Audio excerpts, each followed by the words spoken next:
Well, Fed Chairman Jerome Powell was at the Capitol today. He was testifying before Congress, and they asked him a litany of low IQ questions.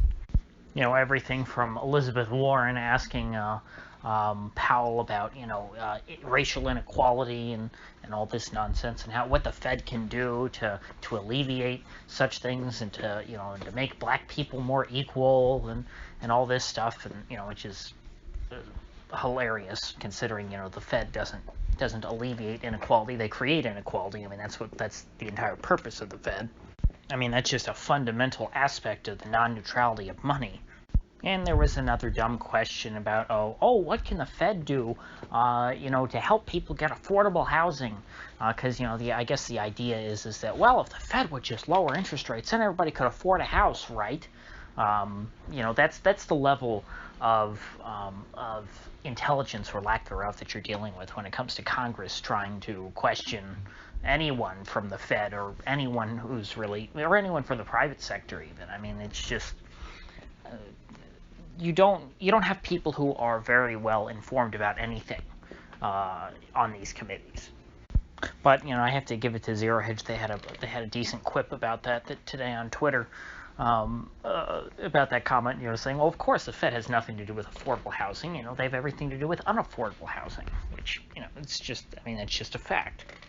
But leaving all the nonsense aside, it's very easy. It would be easy for me to just go down the list of all the dumb questions that the people in Congress asked Powell, and for me to laugh at them.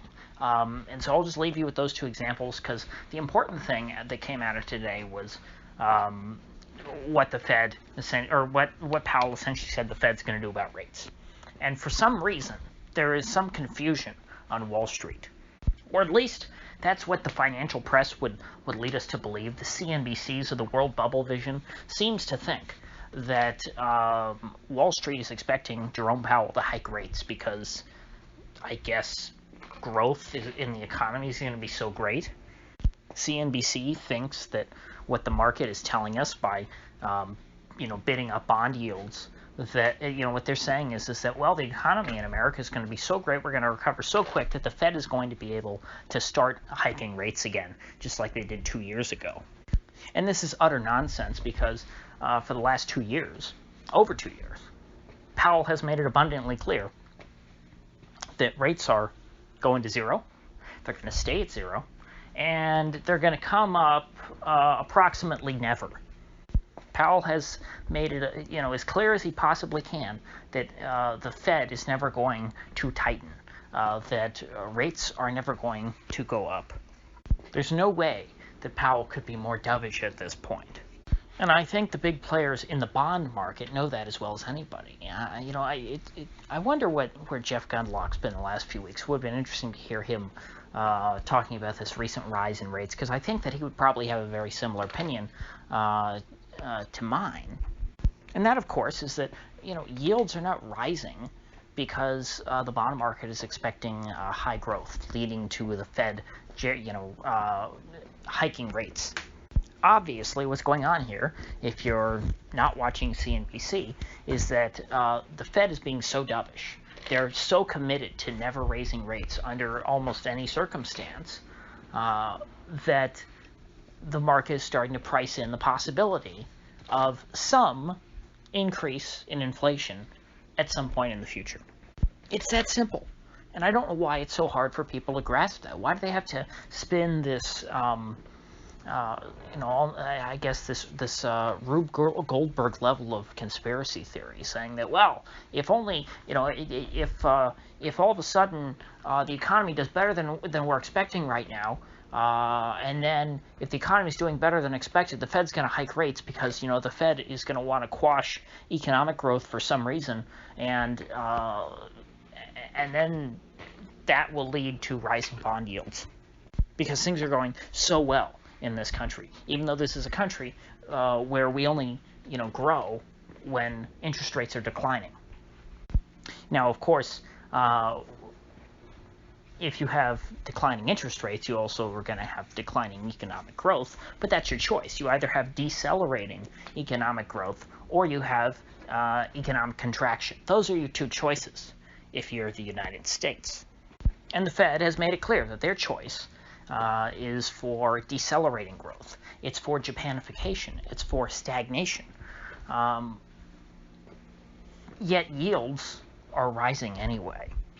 And so what the bond market is forecasting,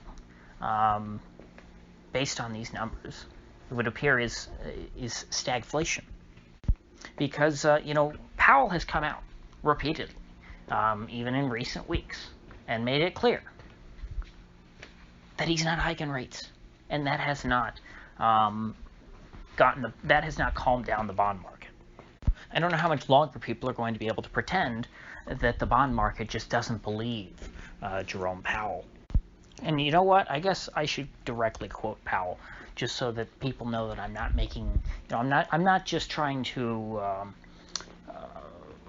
read too much into what he's saying. What he said today was that they're going to forecast anything that they're going to do with the Fed. That they're going to come out ahead of time and they're going to say, hey, in the future, we're going to change X policy. We're going to stop purchasing so much mortgage-backed securities or so much. This is just an example. They're not actually doing that. Or we're not going to purchase so many treasuries. Which, really what all he's talking about are changes really in quantitative easing policy. Not talking about stopping quantitative easing, and he's not talking about hiking rates. And what he's saying is that any changes, essentially to asset purchases, to open market operations, we're going to announce that well in advance. And by well in advance, I would think he means like months at the very least, if not years. And that's, you start talking about changes in QE years before you'd ever get to rate hikes. Now, it's true that tapering QE could push up rates in their own way. Yes, that's true. That would be sort of like an implicit rate hike. But Powell just said they're not even thinking about it. And if they were, they would forecast it way in advance. So it's not happening. The printing press is going to keep churning out trillions and trillions and trillions of new dollars. And keep in mind, he has Congress to worry about. Those are the people who were grilling him today. And you know what Congress really, really likes? Having a blank check to do whatever they want with it. If Powell did anything that even remotely could be perceived as being hawkish on rates, I think that Congress would go ballistic because, they have their excuse of the horrible pandemic that has destroyed their economy. Remember, it's not the politicians who have destroyed the economy. It has nothing to do with it. It's all this exogenous factor of the pandemic. And so Congress needs that blank check to hand out to everyone free money. And Powell said today, he said to Congress, now is not the time to worry about deficits. You worry about deficits when times are good. But the more you run up high deficits as you accumulate more and more debt, the lower the ceiling of what the maximum the maximum rate of interest that the federal government could handle.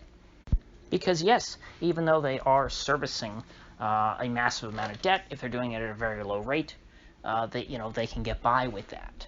They can service $28 trillion in debt at almost 0% interest. But every little creep up in interest rates, every 25 basis point hike, for example, would have a significant impact on the federal budget. And that would limit the amount of free money that they can hand out to their constituents and to their donors. So even if inflation started to creep up, Powell would not be hiking rates.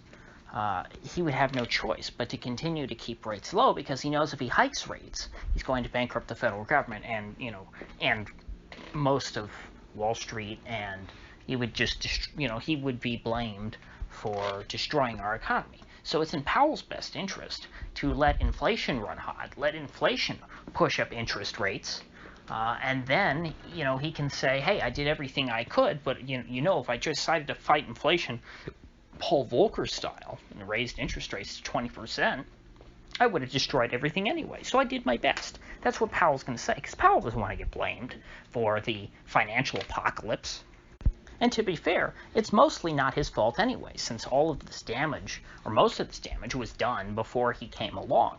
Of course, he's done a lot of damage during his tenure, but I can still see how what he's doing, in his view, is the least risky thing he can do. I mean, it's a no-win situation if you understand the predicament that we find ourselves in. So in closing, what we should expect is more government debt. We should expect interest rates to, at least as far as the Fed is concerned, we should expect Fed policy to stay the same. And if these inflation expectations start to become realized and turn into actual inflation, rates will continue to creep up. Despite that, or perhaps even because of that, the Congress will become more aggressive in their payments.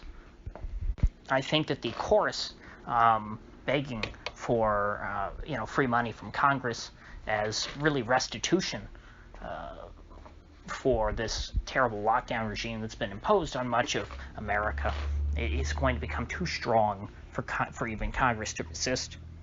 And as I've outlined so many times before, there's no more guaranteed way to create inflation than to print money, hand it out to people, and tell them to go shopping. So with that said, I think I'll leave things there for today. See ya.